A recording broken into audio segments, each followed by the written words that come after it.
وہ اس آرڈر کو فلفل کرتے ہیں. اگر ہم ان کے پروز اینڈ کونس کی بات کریں تو سب سے پہلے ہم پرائیویٹ لیبل کے پروز اینڈ کونس کی بات کرتے ہیں. اگر اس کے دیکھا جائے پروز میں تو اس کا ایک فائدہ یہ ہے پرائیویٹ لیبل کا کہ اس میں آپ کو بیٹر کنٹرول اوور پرائزنگ. اس میں آپ کیونکہ اپنا ایک برانڈ خود سے بنا رہے ہوتے ہیں اور پھر آپ کو پتہ ہوتا ہے کہ اس پروڈکٹ کے اوپر اس کی کتنی کاسٹ آئی ہے, کتنی مینوفیکچرنگ کاسٹ آئی ہے, اس پہ ہماری ٹوٹل کاسٹ کیا ہے. تو آپ کو ان تمام چیزوں کے بارے میں اویئرنیس ہوتی ہے. تو آپ اس کو پرائز کے اوپر آپ کا کنٹرول ہوتا ہے. آپ اس کو کم بھی کر سکتے ہیں اور اس کو آپ زیادہ سے زیادہ بھی رکھ سکتے ہیں. اس کے علاوہ یہ ہوتا ہے سیکنڈ پوائنٹ اس میں اگر ہم ڈسکس کریں تو بیکاز موسٹلی جو پروڈکٹس ہوتی ہیں وہ پیک سیزن میں لانچ کی کریں تو پھر زیادہ آپ کو اس میں جو ہے وہ سیلز جنریٹ ہونے کے چانسز ہوتے ہیں. کیونکہ ایک پروڈکٹ فار ایگزامپل اس کا سیزن ہے اور آپ کے اگر وہ برانڈ ان چیزوں سے ریلیٹڈ ہے یا ان چیزوں کو ٹارگٹ کر رہا ہے تو آپ اس سیزن میں ایک اسپیسیفک سیزن میں آپ ان کو جو ہے وہ لانچ کریں گے اپنی پروڈکٹس کو, تو اس طرح سے زیادہ سیلز جنریٹ ہوں گے. پروفیٹیبل اوبویسلی پرائیویٹ لیبل ایک پروفیٹیبل ماڈل ہے. اگر ہم اس کے ڈس ایڈوانٹیج کی بات کریں تو پروڈکشن ڈپینڈنس ہے کہ آپ جن سپلائر سے آپ چیزوں کو مینوفیکچر کروا رہے ہیں تو ان کے اوپر آپ کو جو ہے وہ اتنا زیادہ کنٹرول نہیں ہوتا ہے. ٹھیک ہے, آپ کو ان پہ ان کے اوپر آپ کو ٹرسٹ کرنا ہوتا ہے. ہائی کمپٹیشن ہو سکتا ہے کہ جو ایگزسٹنگ پروڈکٹ کیونکہ آپ اس میں سلیکٹ کر رہے ہوتے ہیں تو ہو سکتا ہے کہ جو پروڈکٹ آپ نے سلیکٹ کی ہے وہ کسی اور برانڈ نے بھی جو ہے کسی اور کمپیٹیٹر نے بھی اس کو جو ہے وہ لانچ کیا ہو, تو اس طرح سے ہائی کمپٹیشن ہو سکتا ہے.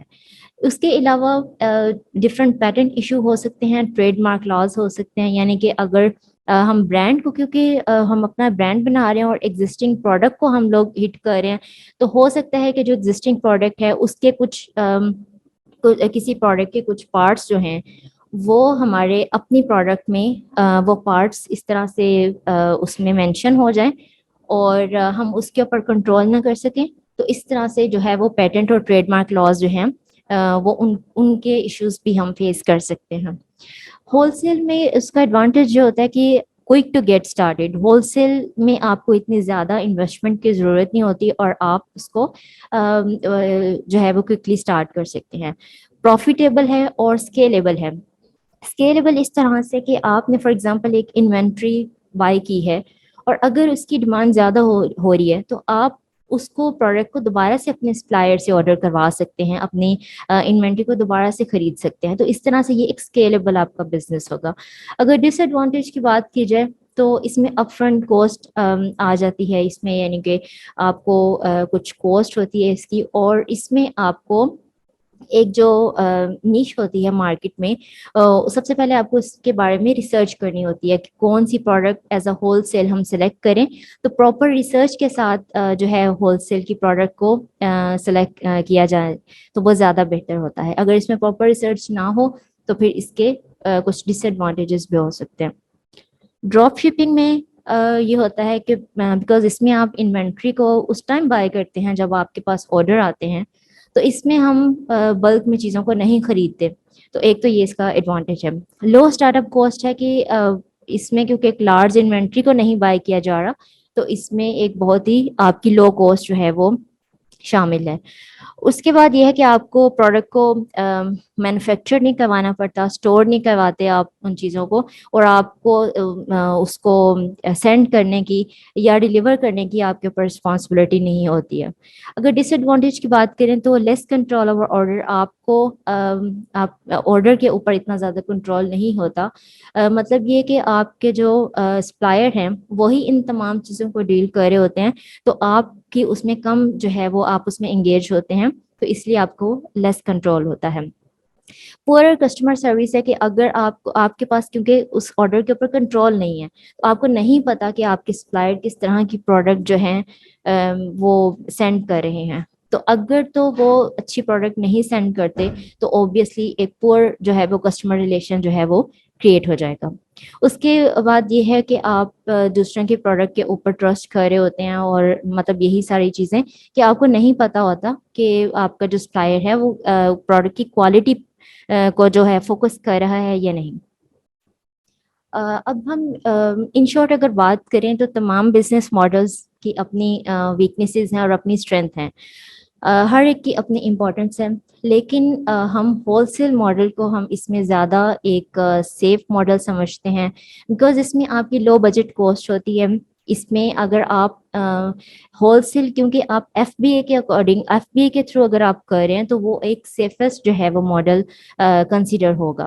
ایگزسٹنگ ڈیمانڈز اس کی بہت زیادہ ہو سکتی ہیں کہ جیسے اگر ایگزسٹنگ آپ کے پاس آپ نے انوینٹری خریدی اور اس کی اور زیادہ ڈیمانڈز آ رہی ہیں تو آپ انوینٹری کو بائی کریں گے اور اس کے بعد اس کے آپ آرڈرس لیں گے. اور ایزیئر انوینٹری ری اسٹاکنگ ہے کہ آپ کے پاس اگر اسٹاک ختم ہو گیا ہے تو آپ دوبارہ سے اپنے سپلائر کے ساتھ کانٹیکٹ کرتے ہیں اور اس کا آپ اسٹاک منگوا سکتے ہیں.